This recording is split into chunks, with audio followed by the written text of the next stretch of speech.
Welcome to my safe space, Global Voices. I'm so honored to have you here. I would love if you would just tell us your name, where you are from, and the work that you do with domestic violence.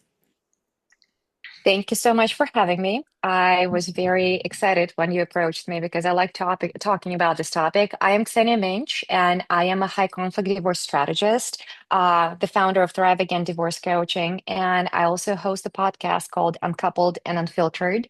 That is a continuation of my work, what I do with clients, and I am speaking out more and more about domestic abuse. So, violence is one part of the domestic abuse, but domestic abuse involves so much more, and some parts of it cannot be seen to a naked eye. And that's the part I'm very passionate about because I've seen the damage it does. I've seen the confusion it creates for the victim, and I've seen how difficult it is for them to get away and break free from that dynamic because it's hard to see bruises you see on your body, you're like, okay, something's wrong there. But when somebody messes with your mind and questions your reality, it's really difficult to start seeing clearly. And so that's why I do the work that I do. And that's why I love speaking about this topic because the more awareness, the more examples we talk about, the easier for people who are in that situation to connect with their reality. And that's when they start resonating, being, yep, that happened to me. Yep, that happened to me. Oh no, this is not normal. So I need to start thinking how I can exit so I can save myself. I can save children if children are present. Um, so that's why I do what I do. And how long have you been doing this for?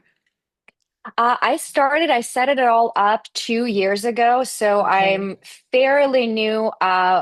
But the more like the podcast was such an eye-opening experience for me. I was terrified to do it because, I mean, you put yourself out there, you become very raw. And podcast is called Unfiltered. I do not sugarcoat. I do not hold back. Like you want real truth, the divorces, separation, breakups like that. They're one of the most horrific and challenging experiences to go through. And I will say it straight up. But as I started talking to experts, as I started talking to guests who went through similar experiences, I started shedding some light on some personal experiences. Because again, if somebody told me when I was going through my chapter of life, I would be like, okay, I understand. Thank you so much for making me feel not alone. Thank you so much for validating that I am not crazy and the experiences I went through are real. Because that's what a lot of times the victims of domestic abuse, again, violence is a little different because you can see and justify, not justify, sorry, quantify almost the results. When Mm. something is inside, it's very difficult. It's not tangible to see. And as I started talking about it, I started learning more and more. And it's number one, it's fascinating once you're out of that. I call it like a snow globe effect because Huh. when you're in it, like someone shakes it and you're like your reality, you can't see past the snowflakes. Wow, But I once love you're on the that. other side, it settles. And when you see it, you're like, oh crap. Yes, I love that. That's the oh crap is a radical acceptance that what you went through is so bad, and it was so brutal and it's so hard to see. And that's when like the healing begins, the understanding. And also like some people it breaks them, and some people, for me, it became my life mission to make sure that more people, more women, see the dynamic and they know the steps how to protect themselves and how to stay safe when exiting and once you're on the other side. Okay, this has become a little bit of a like side curiosity for me since I started doing this that I've just been noticing and picking up on because when I first started reaching out just as a test to see is there even like interest in this? Would people even be able or willing to want to participate in it? Not only was I so overwhelmed with like the instant like yes, of course, like and how Yes. many people were wanting to do it, but what like really also caught my attention was something you just said about how you didn't let it break you or it wasn't something you could just like walk away from, but that you felt Hmm. that you wanted to stay in the work. You wanted to try to keep, I don't know how you conceptualize it, but like how I think of it Hmm. is like pulling out other people with you or like Yep. taking people with you. Um, I'm just so curious from your perspective or how you feel. What do you think that is for you? Where do you think that Mhm. comes from, or like what motivates that? I think When I it's was going, beautiful. go ahead. Yeah, I'm curious. So when I was going through this experience, for me, it all started 2020. I filed for divorce, and again, it was just I thought it was going to be mediation because that was I was led to believe. I quickly realized it's not going to be that easy. Um, I was going through it on my own. I didn't know the resources existed. COVID was shut down the entire planet, so Oh, all I had wow. is an attorney and a therapist. And my family is not around. And my family also did not understand the full dynamic because, again, nobody knows your internal dynamic better than those two people who live it. So there is Right. always like questions from the outside. And I found myself in a place where it felt so dark. I felt so alone, judged, misunderstood, questioned. The biggest thing, I was terrified. I didn't know how to get out of it. My financials were drained by the litigation. My children were brainwashed, and I was seeing my children pulling away from me.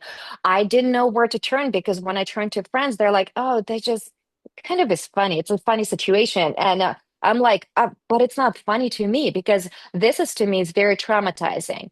I found myself being in a place where I was almost like paralyzed, mentally paralyzed. I couldn't get out of bed. Like there was such darkness, and I did not know where to turn to get myself out. So pulling myself out of it was such an effort. It was so challenging. So when I finally got to the divorce settlement, kind of like my brains come down a little bit, no longer fried to the point that the way they were fried as I was going through that.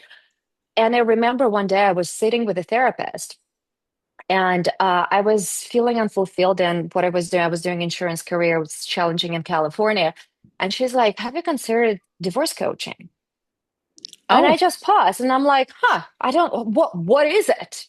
And so I started doing research. And within 6 months, this is when I realized I felt so pulled and called to share the wisdom, to share the lessons I learned, to share the mistakes I made with other women so they do not feel ever the way I felt going mm, through that.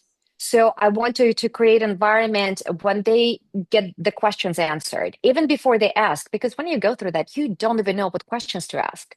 I wish my right, settlement was different. I wish my co-parenting plan was written a little differently. I wish I included things and I wish I excluded some things. Like right. I I am now looking at it from experience perspective and life perspective and co-parenting and life post-divorce. Like all of that is what I try to provide to my clients. And when it comes to my podcast, I try to think of topics, not the ones that you find online all the time. That, pardon my French, shit drives me insane. Everybody talks about same thing over and over and over again using different voices.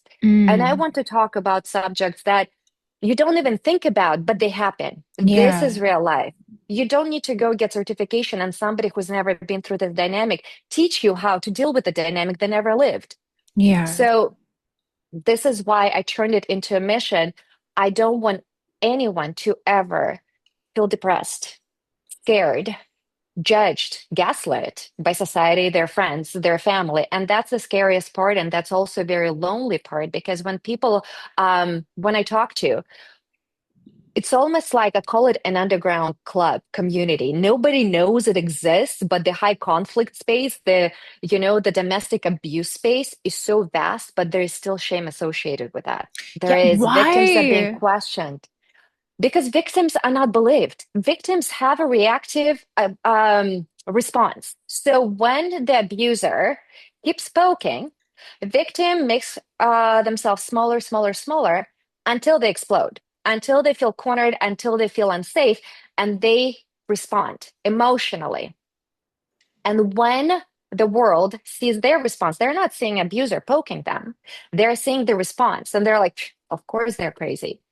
Or they're like, oh my gosh, they're so charming. I do not know what you're talking about. Mm, When you are being questioned, you start doubting your own reality. And that's why there is a shame. Shame is not an internal process. Shame is something that is almost posed upon us by other beliefs, by others' expectations, what we should be doing, how we should look. So it's all the shoulds. And when we feel we're not meeting that, or when someone like, why you still not over them? Like, why you still worried that this is happening? You're like, I'm still living this. That's why you're ashamed. You're ashamed to talk about it. You're ashamed to be questioned. You're ashamed to be seen as crazy or as bitter, as angry, as not moving on. There are so many things that I can talk about when it comes to this, but that's the reason I wanted to create a community. I want to create space when people, especially podcasts, anonymously, they can go and listen and they can be, yep, happened to me. Yep, happened to me. Okay, so now I know what I'm going through. And once you get that clarity, I think it's easier to start navigating because you're no longer gaslighting yourself that things will change. Yes. Do you feel that there is any, I don't know, like theme that you've noticed in anybody that you work with where you're like, this just keeps coming up, this keeps happening? Or does it feel like it's very unique in the situations that you come across? I call it a playbook. So I actually founded a High Conflict Playbook, Somebody which else is called it that too. That's because okay. it is a playbook. There are two playbooks that I now describe. There is, I call it again, my framework. So I created a method how to navigate the high conflict separation and divorce. I call it high conflict playbook. And there is their playbook. So what they're doing, the abusers, the perpetrators, I call them terrorists because they're emotionally terrorizing the victim. Um, it's almost like a script. Once you understand, you kind of almost like read it because the moves, the tactics, even the verbiage different people use, it's the same. It's if they read the same book. But I know that, I mean, those people don't even know each other. So the fact that they're using the same verbiage is what caught my attention for the first time when I'm like, huh, something is off here. So I need to understand this dynamic better. And that's why I created High Conflict Playbook. And some people call it this way because it's once you learn how to play that game, and I call it a game, unfortunately, it's not a fun game to play. But once you know the rules, it's much easier to predict the next move, what they're going to do. You do not know the timeline. You can never predict the timeline. And it's also, you can't predict how it's going to come to you. And I always say, I'm so glad I can't predict that because it means I don't think like them. So Yeah. thank goodness for that. But once you take the element of surprise, the biggest thing about the playbook on the receiving end, so you know how to strategize and respond in non-emotional manner, is you are no longer surprised because the surprise is what comes in and start and makes you spin. The surprise makes your responses emotional, reactive versus something's coming. It can be X, Y, and Z. And once it arrives, you're like, yep, I knew it's going to be number two on my list. So I know how to appropriately address the issue. So that's why it's called a playbook. It's they have their script, and now the victims have their script how to respond because again, it's so predictable. It's just not a fun way to learn the lessons when you're still trying to figure out what the hell is happening, but it's it truly is very 1, 2, 3. It's very myopic. And I talk to so many victims. I talk to so many high conflict divorce coaches and strategists. And we all end up in this space, not because we woke up one day, we're like, oh, sounds great. Let me get into conflict and help other people get out of bad relationships. It's our own experiences. And we all share the same stories. When we share like what happened to us, they're like, yep, that happened to me. Yep, that happened to me. And you're like, huh. And now when you strategize and collaborate, you're like, you know how to respond. So by like again, I'm 6 years out. Now if something happens, you're like, well, here we go again.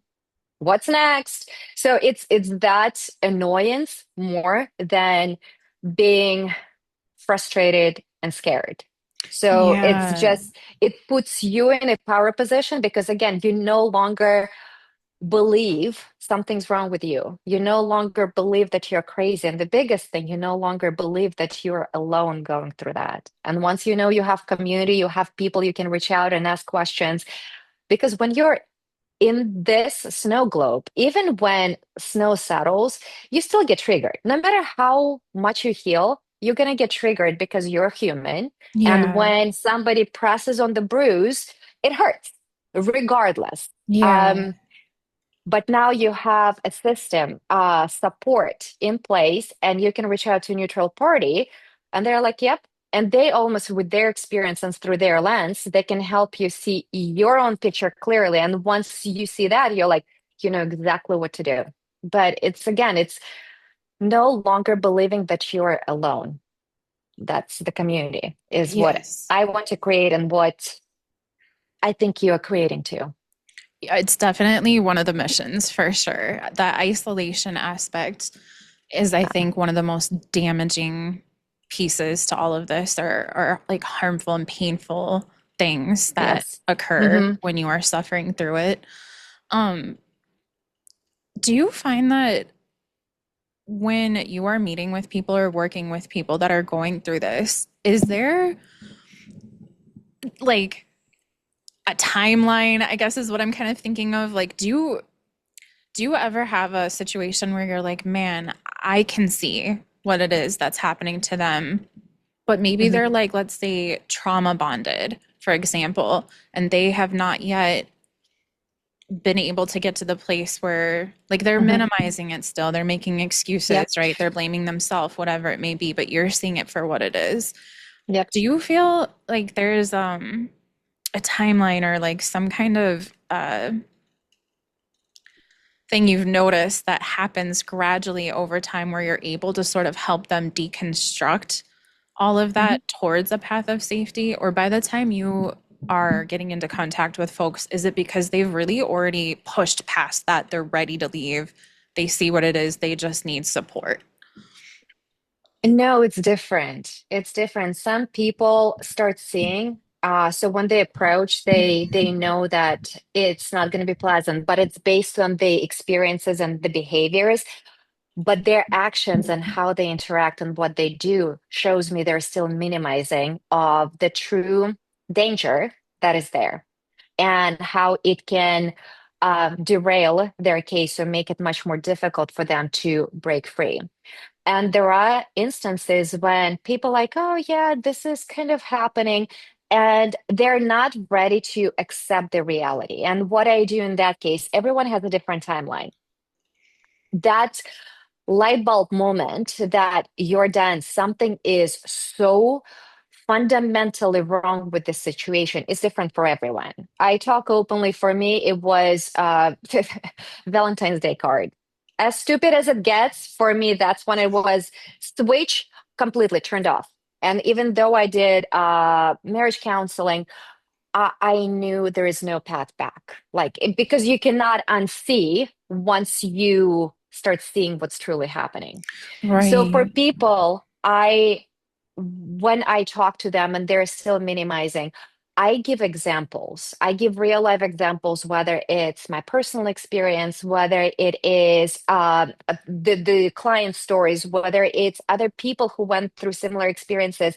I can share those. That's when they start connecting. That's what I said.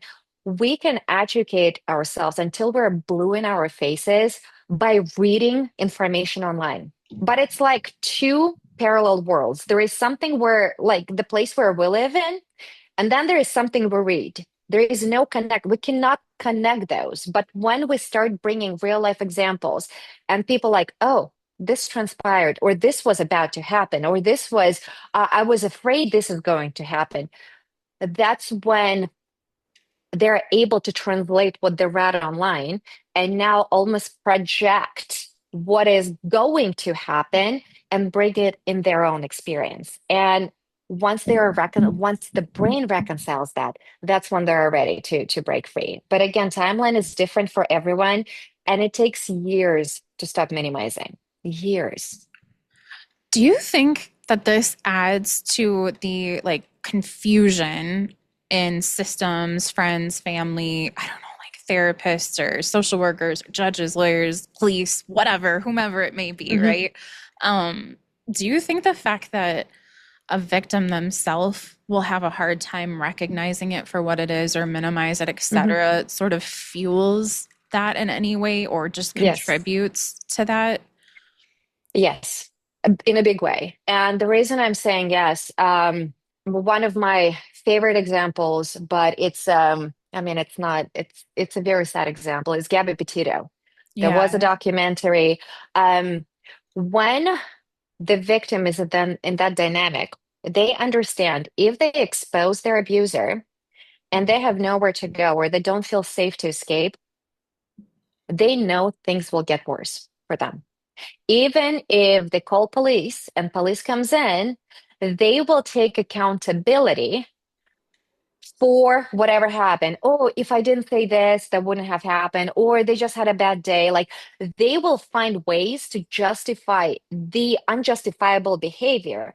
But that is a survival tool for Yeah. them to continue to coexist with this person because it's I always talk about it. It is much scarier to leave than to stay. Once you leave, that's when your odds, especially if there was already a violent relationship, that's when your odds of being unalived get higher, much higher, because the perpetrator feels they lost control over the victim, or the perpetrator may think she says something, or they're pissed because how dare you leave me? Like my ego is hurt.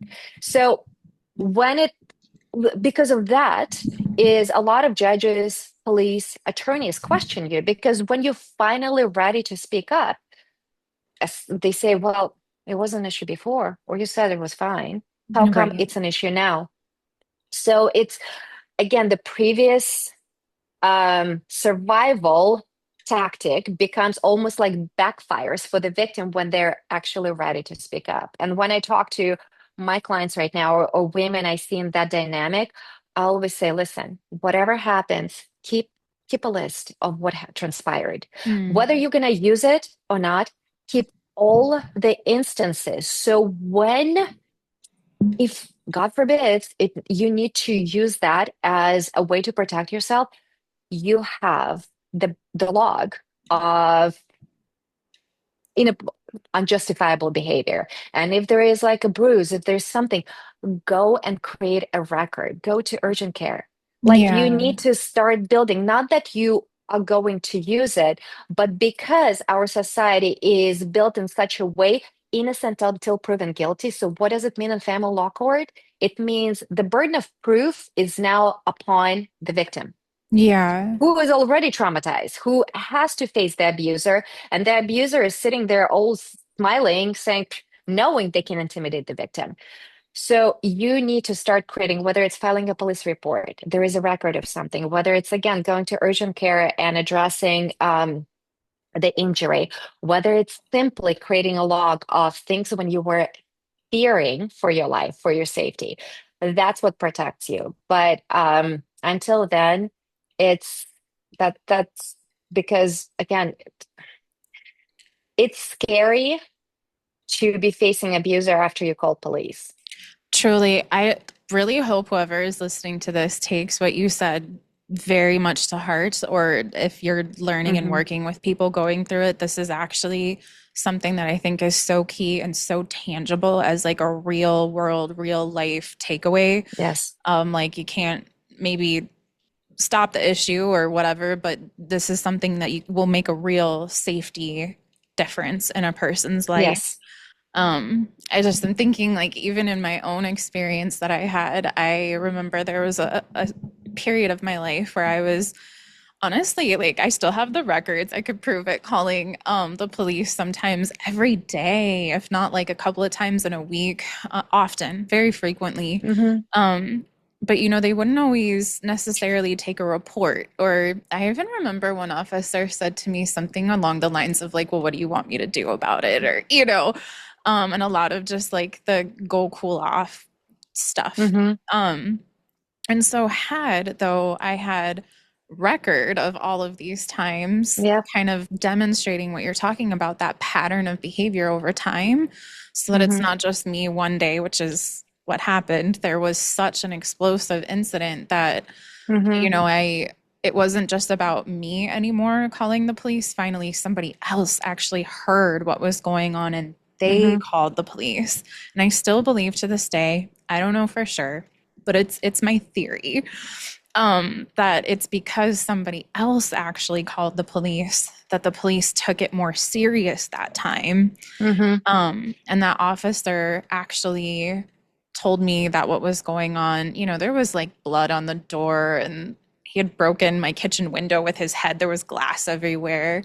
And we had at the time, an 8-month-old daughter between us who was a part of all of this and Mm-hmm. witness to it, and that I was holding her throughout the entire incident.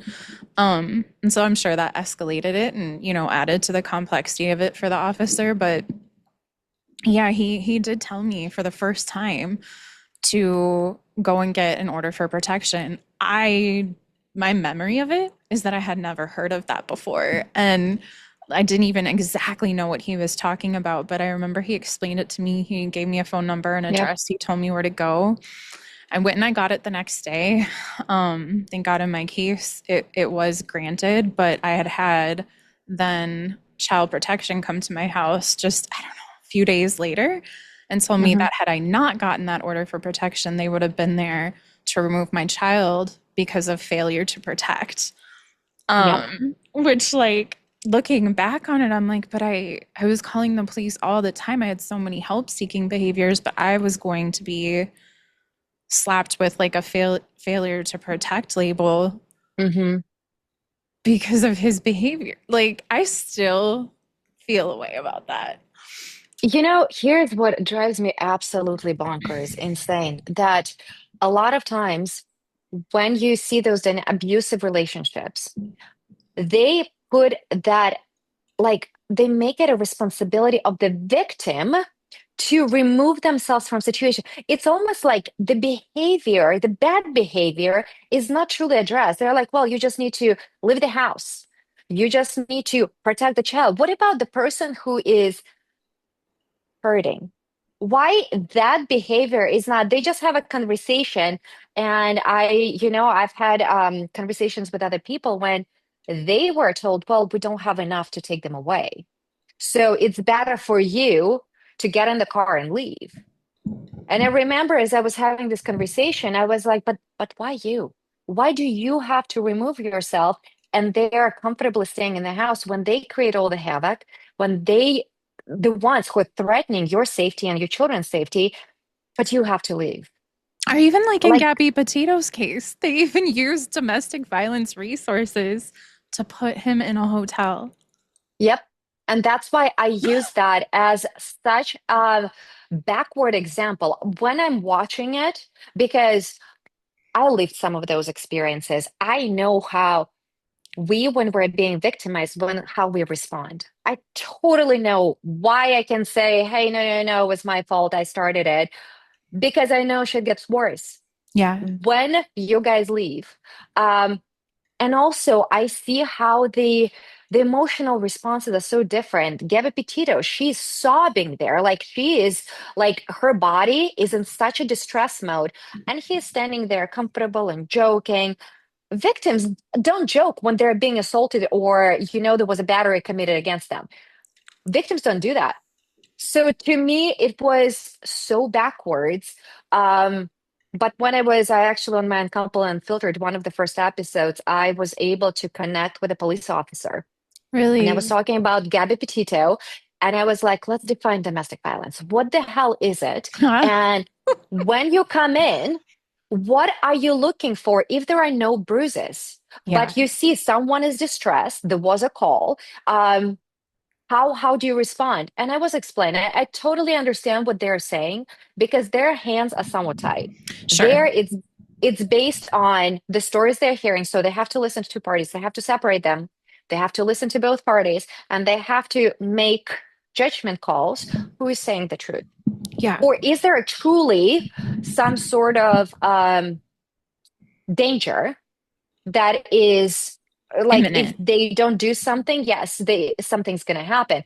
Or if somebody called police to teach another party a lesson, that also happens. If you deal with perpetrators, they call the police and say, "So you respect me the next time."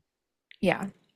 That also happens. So when they explained it to me that way, I understand, but it doesn't, it's a hard pill to swallow because true victims are left behind or they are separated for 24 hours and then it happens again because the bad behavior is not being addressed. And I think that's the biggest issue.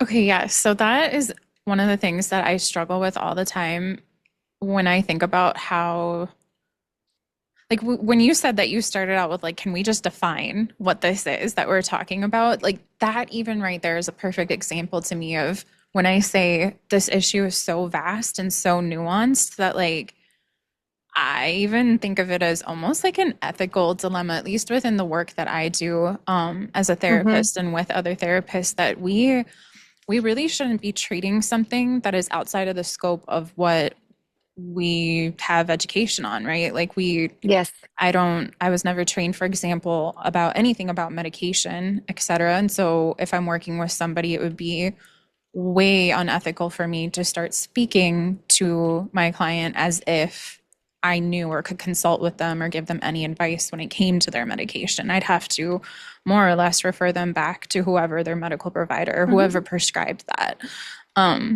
because I don't understand it. And so Hmm. like in that sort of same sense, if I'm working with somebody, a peer of mine, and they can't even define what it is and they have Hmm. like no grasp or they can't really give concrete example of what it would look like for them to assess for coercive control, like you Hmm. said, somebody comes in, Yep. they have a physical whatever, sure, okay, we can see that, we can measure it, that's more obvious. But how do you see the unobvious? How do you know that you are missing it or not, Hmm. when you can't say how you would do that? Is it not an ethical issue then? I don't know. It Like, is. It is. It should be because I know there are some professionals there, and sometimes it therapy seems like very, I would say, like soft approach, soft science, right? Soft help. I'll put it that way. So it's not like like not on the front lines, but it's something that keeps people grounded. What some therapists I don't think understand is when you give bad advice, how it can make lives of people you just talked to so much worse. And sometimes it's irreparable. It's yeah, irreparable damage. I've heard one therapist said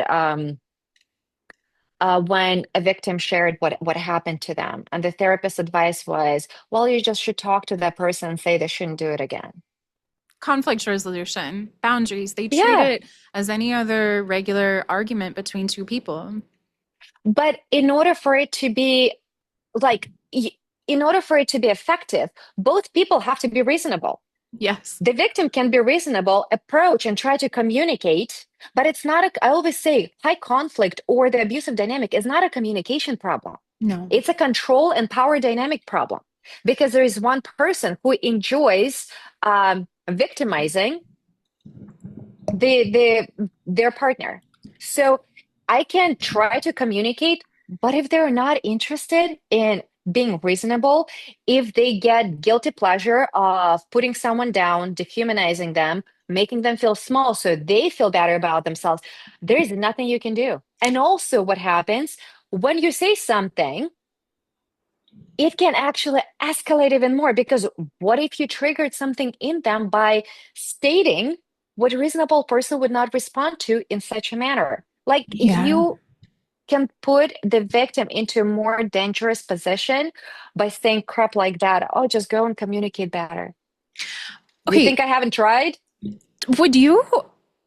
Because, okay, I'm playing around with this idea in my head and I don't know how I feel about it, but there are some days where I feel so strongly about this idea that, like, really, because if you can't define it or because we know people, I hope, can admit there's just not enough education or training for No. like I'm thinking therapists in particular, but really cops, judges, social workers, like anybody, right? Nobody really gets enough training and education on this. But I've wondered, like, do you think it would be helpful if it became normalized to almost have it be like a mandate or sort of a insistence that if this issue comes up, you should understand, just like you don't provide medication, so you don't speak about medication, you don't have the training, you don't have the tools, you don't have the experience, you don't Hmm. have the knowledge, whatever, to respond to this issue. And so it's Yeah. like imperative that you resource out and get them connected to somebody who does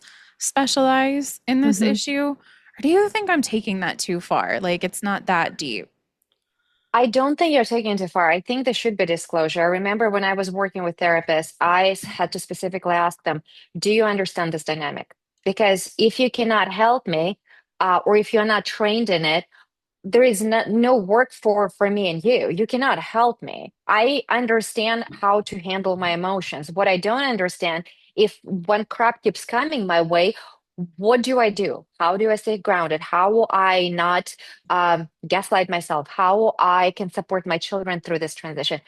And there is a set of rules you have to apply when you are working with kids. When everybody says, "Oh, you can't talk shit about other parents."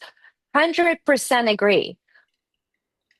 Having said that, how do you manage the dynamic when the other parent is speaking crap about you to their children? Children starting to believe. So how do you minimize the alienation which is happening right now? So how do you rebuke it? If I cannot respond, and yeah, kids are not ready to hear what's going on in the relationship, and it's not their job to know because it's an adult dynamic. But there has to be ways for a parent to combat that. And if you're not trained, you shouldn't even approach it or try to pretend that you do. So it may be as one things like in disclosures, listen, I do not consult on these issues. So if that comes up, so I will need to sort of like refer you to another person. The positive about it, and I don't think you're taking it too far. I think there is more and more awareness because there are more people speaking out about it, especially after COVID. I feel like there was such a Really? shift because domestic violence and domestic abuse increased exponentially because what happened? Two partners locked up together in a house. Yeah. So th- because the frequency of those instances increased so much, people start speaking out. And now there is a recognition that bruises is domestic violence, but there is also domestic abuse by an intimate partner and what that looks like. So the courts are now paying more attention. I know Colorado right now accepted there are stricter enforcement for domestic abuse, not just Really? violence. Yes. So I think the landscape, the judges, attorneys, that one is shifting. It's like a Titanic move. It's going to be very slow, Really? but I'm very happy to see that there is understanding and there is more of like, there is a sliver of recognition how much more serious this issue is. I have a friend, she experienced both. So she was violently attacked, and she went through all of the emotional abuse, psychological, financial, all of it. And when I was talking to her, she said the physical one was the most difficult to recover from. Mm. Because by the time you understand the effects of what the other abuse did to you, your brain is already rewired. Your body is constantly alert and hypervigilant. How many years will it take for you to start feeling safe again? Yeah. How many years for you it's going to take to stop screening your surroundings for safety and for potential danger? How many years it's going to take for you to start trusting again? Not other people, yourself. Man, yeah. So the damage that is done by that abuse, because it's so hard to see, and because by the time you recognize, you are really deep down that rabbit hole. And I think that's why right now the courts, the therapists, because there's so many issues and there are so many of us starting speak about it, I think there is a shift. There is more recognition. It still takes years to prove any of this. Like we talked, you have to create, there has to be a pattern of the behavior you have to present. And I get it. One off is not enough. And I also know there are so many bad people out there who pretend it's their case, which they take away from real victims. So you have Mm, that mix too. You have, right, people who want to get something out of the situation and they use accusations, allegations of abuse as something to get versus victims who are truly speaking out about their experience and trying to protect themselves and their family.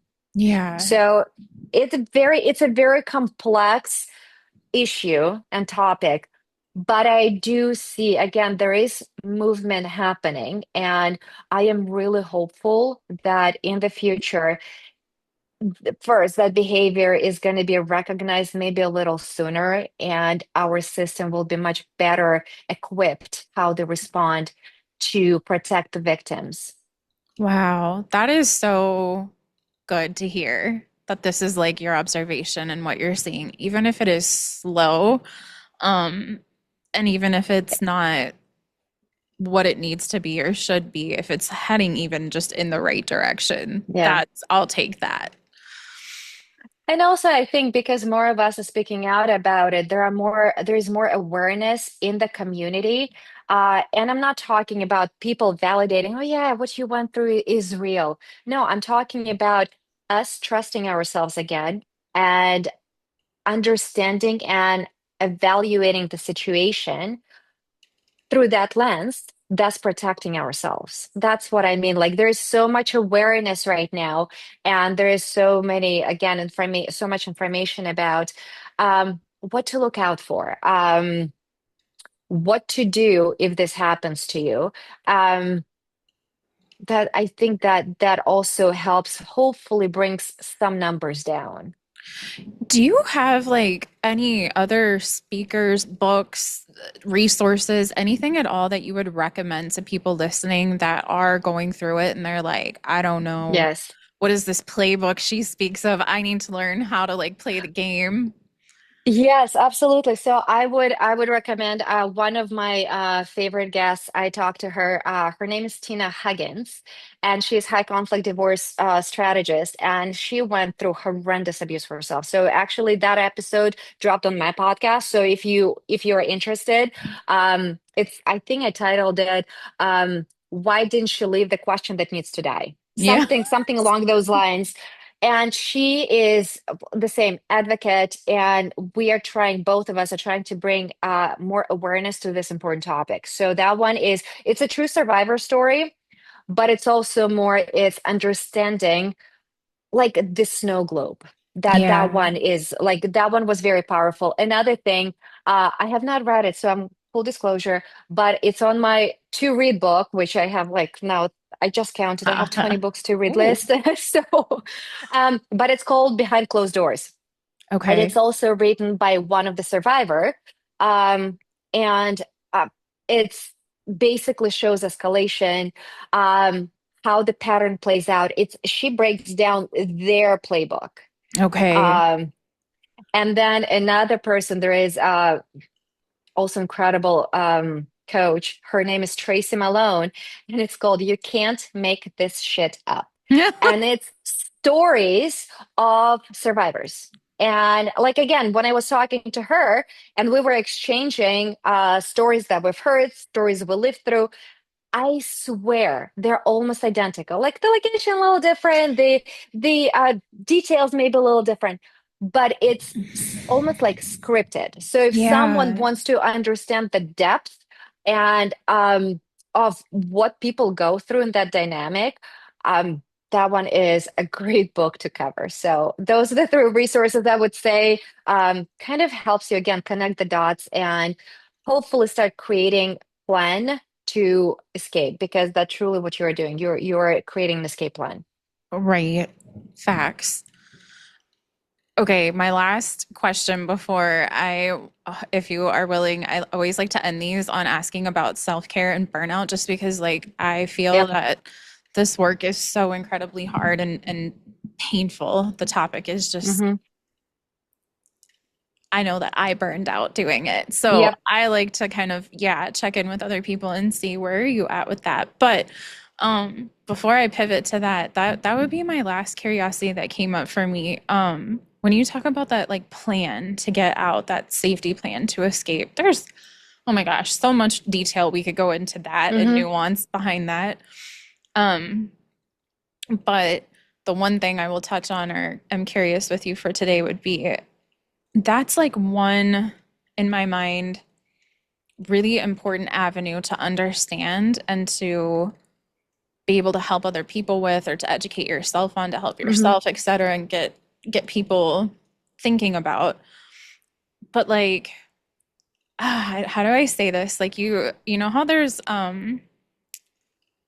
this social work story that I learned when I first started in social work about how, oh, you can go down the river and you can like pull people out of the river and try to save them because they're drowning downstream, or you can go upstream and you can figure out like why do people keep ending up in the river in the first place and like try to actually stop the problem itself, right? I don't know if I explained that very well, but Hmm. when I think about like the safety plan and the figuring out how am I going to, as an individual, find my way to path, I'm like, yeah, that's very, very important. And do you think, is there any in our lifetime hope or purpose towards more or less like going upstream? And what would that look like in your mind?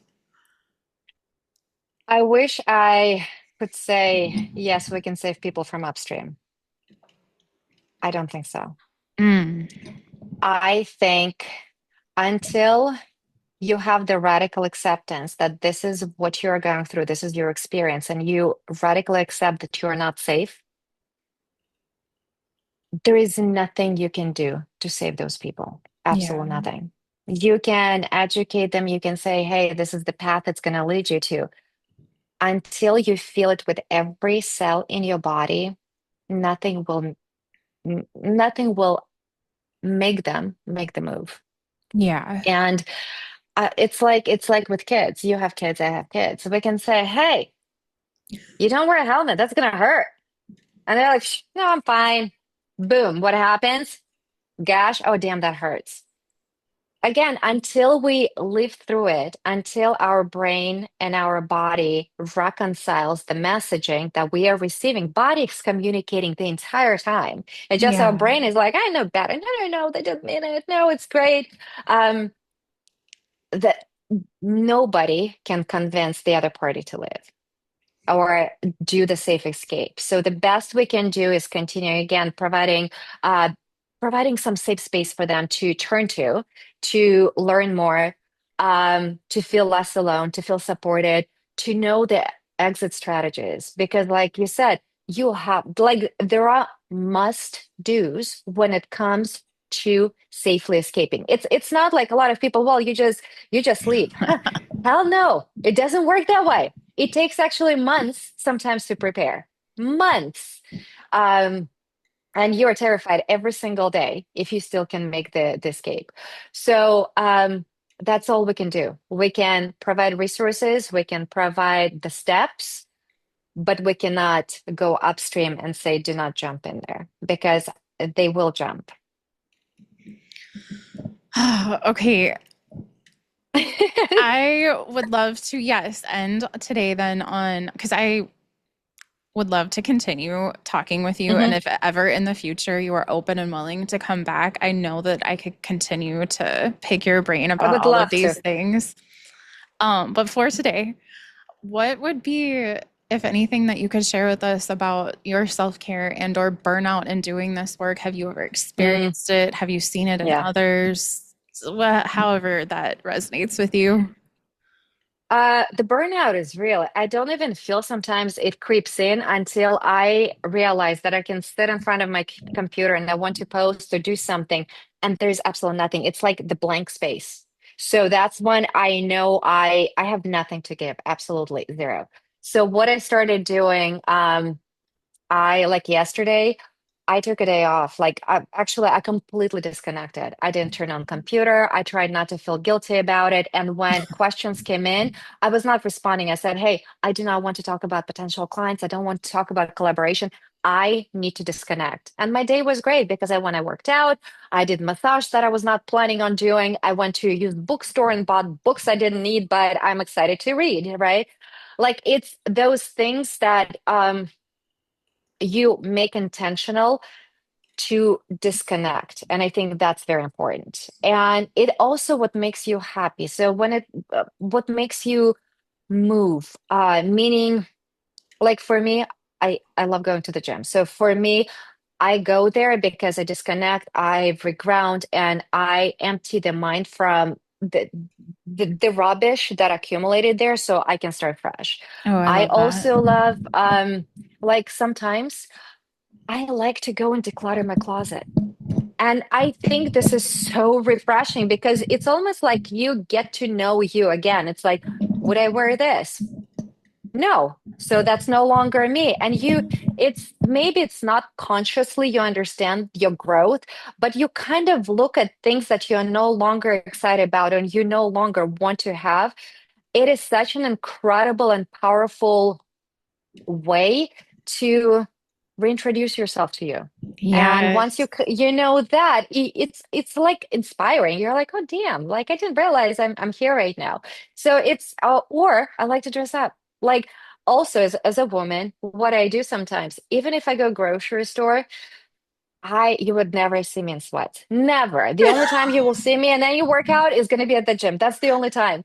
So, but what I'm saying, it's even though sometimes I don't always feel great, but putting this on, there is something that makes you bounce back. You look at yourself, you're like, Mm, damn, yeah.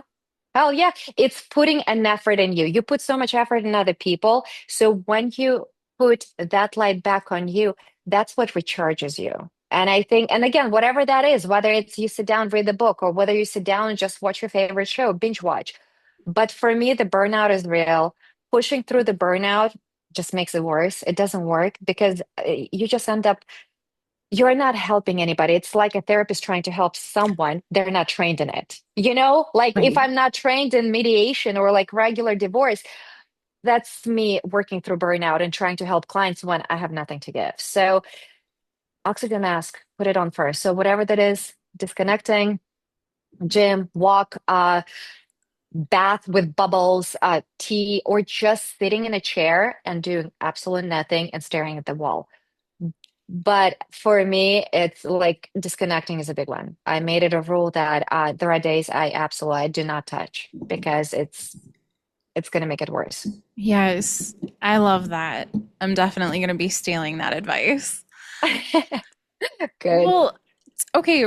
Will you make sure to send me, no rush, just when you have time, a little bit of like a link or a resource list of some of like your podcasts or whoever you would recommend other people checking out or books or anything like that so we can include it down below so people know Yes. how to like get back in contact with your work or reach out to Hmm. you if that would be something that you're open to. Um, and yeah, Absolutely. and I just thank you again so much for being here. I hope this is not goodbye, but a see you later. And that, I hope so because I want to continue talking. Again, this one I'll continue talking until I'm blue in my face so people hear and become more aware. But yeah, I'd love to continue. yes, anytime you are always welcome back. And I know that you are a wealth of information that we have just begun to tap into. So again, we're Amazing. blessed. And so thank you for being here. And I hope that whatever you do with the rest of your day is something, at least one thing that is restorative to you that you're looking forward to. For sure. Well, thank you, Nora, for having me. I truly appreciate the work you do and again, creating the community for people that I needed pretty desperately. Well, don't go anywhere quite yet. I'm gonna stop recording, but I want to say goodbye to you outside of this. Okay. Okay.